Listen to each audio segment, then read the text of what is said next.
Welcome back to the show. Let's go to line number 6. Robert, you're on the air. Good morning, Paddy. Thank you for taking my call. No problem.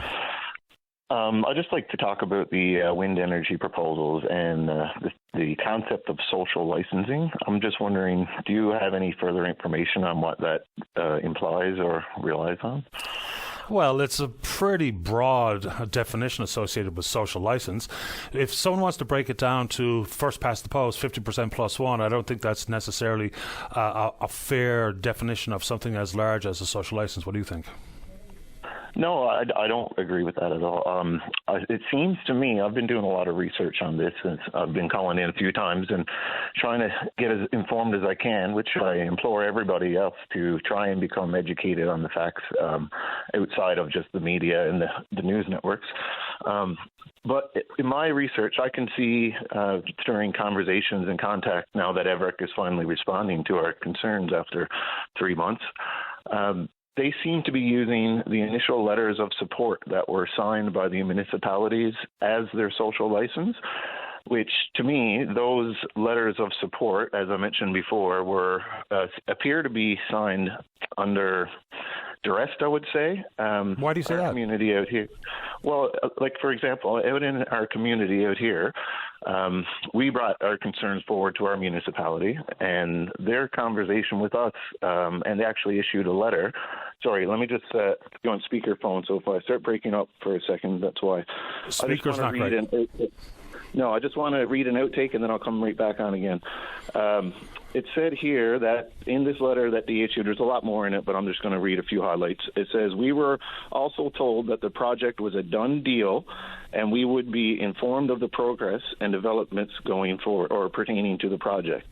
And then it says, it is our hope that when the time comes, we may have some say in the things like distance from the town, number of turbines, profit-sharing options, etc. There is, of course, no guarantee that any of those things can be influenced by council. So that, to me, it says that from the response from Evrec, they claim that they have social license because they have these letters of support from the municipalities, yet the municipalities themselves are bullied and being told that if they don't support these projects publicly or sign the letters of support, they will not receive any community enhancement vibrancy funds or whatever they are referring to them as. And as well, that if they don't sign it, then, like I said, they won't have a seat at the table. So that, to me, seems very unethical and a very manipulative tactic in order for these companies to move forward with the progress. Well, I mean, as well, part of it is, Robert, that social license is conceptually part of these types of negotiations and or proposals and evaluations, but it's an elusive concept that I don't know if we can even hammer down to say whether or not anyone has achieved social license for anything. A new mine, these wind proposals, offshore oil, those types of things, very seldom does it become part of the conversation and or something that can be carefully measured. So how do you think we should approach it? If you think the way that it's currently being presented by Evrec is unfair, how should it be presented in your personal opinion? Well, my personal opinion, I think that the government should be engaged, using their platform, Engage NL, in order to inform and collect the inputs of the residents themselves, instead of relying on the proponents to do their open house meetings where, where they're not providing accurate information. And for example, at the last meeting that was held 2 weeks ago in Botwood, some of the answers were just blatantly false and lies, and some of them were very misleading, even on the NTV coverage that Colleen Lewis did. Ravi was quoted as saying there will be 400 direct employment jobs, which in their economic impact statement, they state there will be 248 direct jobs. And as well, I overheard a lady asking a gentleman at one of the booths, are there any health effects, known health effects from the turbines themselves?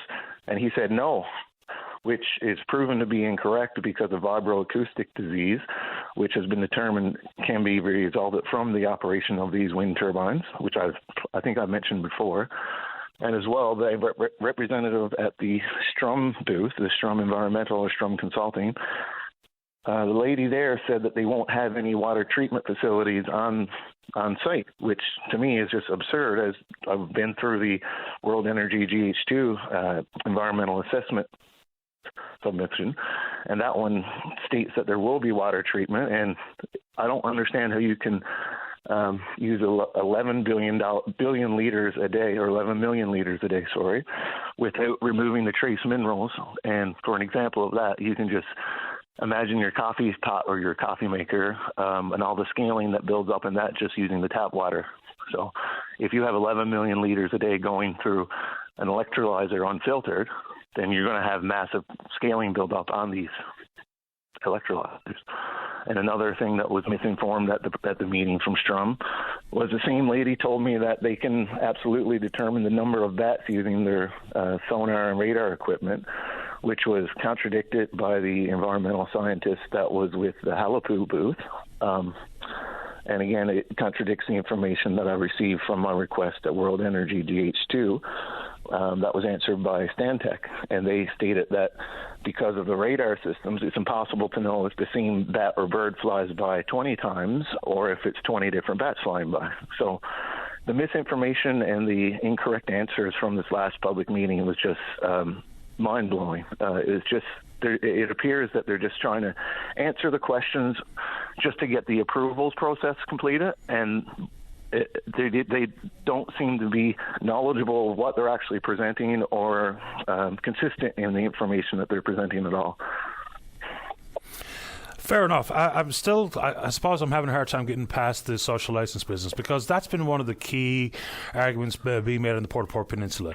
So folks who are in opposition to the project say that they've got the overwhelming support of the public. World Energy GH2 would say the exact opposite. And even if you use something like Engage NL, which could be helpful, I mean, I don't dispute the fact that, more public engagement with government-related sites could be illuminating or eye-opening, whatever the right word is here. But I don't think we're ever going to arrive at that position of having social license granted or denied. I don't think so anyway. And if so, maybe I'm just profoundly wrong there, but I don't know how we get there. Well, one thing during my discussions, we've been trying to contact a lot of politicians, and we finally had a few conversations a few months back, but they're not really getting back to us anymore with concerns, which is another distressing point. But one of the Liberal ministers that we chatted with, they indicated that if the public in the areas do not want these projects to develop, or if the First Nations groups do not want these projects to proceed, then they will not proceed, full stop. And she said that the government does not want another repeat of Muskrat Falls. So the social licensing process that they're having, like I said, it's just strong-arming, manipulating our municipalities into feeling I'm going to say just not empowered or useless. And it seems like they don't really have any value of the residents' way of life or their input in these projects. They're just focused mainly on the approval process and to try to attract investors. Is using Muskrat Falls in the same sentence or paragraph regarding the wind proposals also some form of manipulation? Because they're two distinctly, patently different things. Muskrat Falls, sorry? Yeah. I mean, I know people try to draw a connection or direct correlation between Muskrat and these wind proposals, but I don't even know how people have arrived at that. No, I'm not sure about that either. Like, Muskrat Falls was initially developed in order to close down Holyrood and increase power capacity to our province. Yeah, and to go around Quebec and all those types of things. But the issue there is I'm the customer, as opposed to I am not the customer here, which I think just distinctly makes them different. Well, that's actually a great point, because this project is sorry, I'm just going to put you on speakerphone again. Yeah, very quickly, because I do have to get going soon. Yeah, I'll try to cover my next 2 points very quickly. So there's one quote that I have from Chief Missile Joe that was in an article from the Independent 9 or 10 years ago. So he says that the article is called "You Have the Change You Owe to Newfoundland."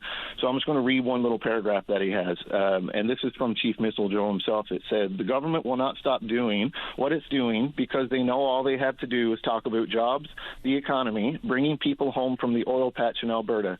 They will not stop until the people of this province take this oath that you was just read and all stood to and say, we love you, but we don't. At least I don't think so. How can we stand and say we do and let the things happen that's happening in the province right now?" So again, this is a similar situation. Now, that was referring to the fracking on the West Coast, but it's the same principle that's happening right now.